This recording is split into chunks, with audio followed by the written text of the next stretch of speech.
وديق إلهي دولة نمد وشرف عيدا نمد ودور بيليس نمد ودير الديران إيو حجابنا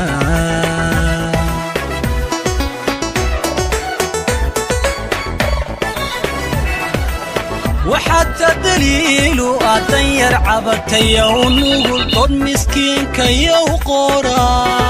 كي دلمينا صحيرة تعدي ودني نيمو دلكيو قهيقنا بسم الله الرحمن الرحيم وقانك عيدنك سديها قيبتا قلبيتك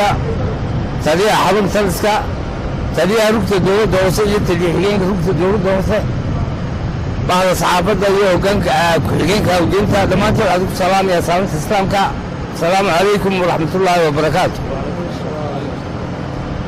والصحافة كان عن المانتا كوينا كان كحد الدولة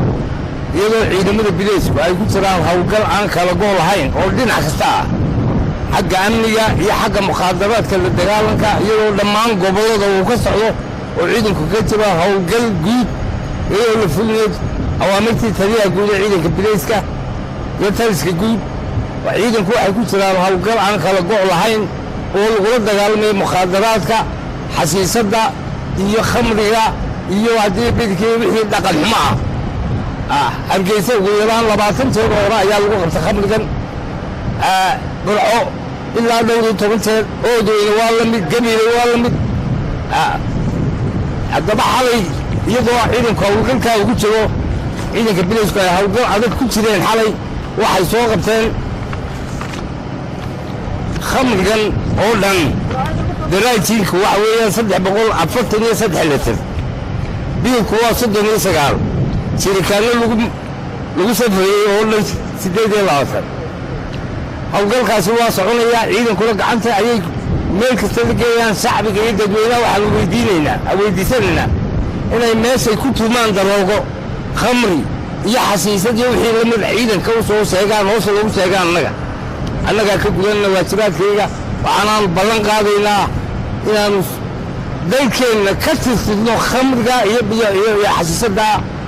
la soo gelinayo cid kasta oo ku shaqaysata ama soo gelisana sharciga loo geeyo talaabada laga qaadayo hadda gacanta loogu tagay oo gaar ka ahaa ninka la yiraahdo Jamaal Maxamed Cali waxa la raacdaynayaa shan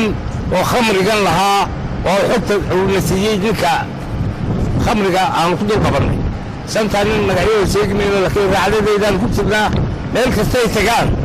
Soomaaliland waa lagu qabanay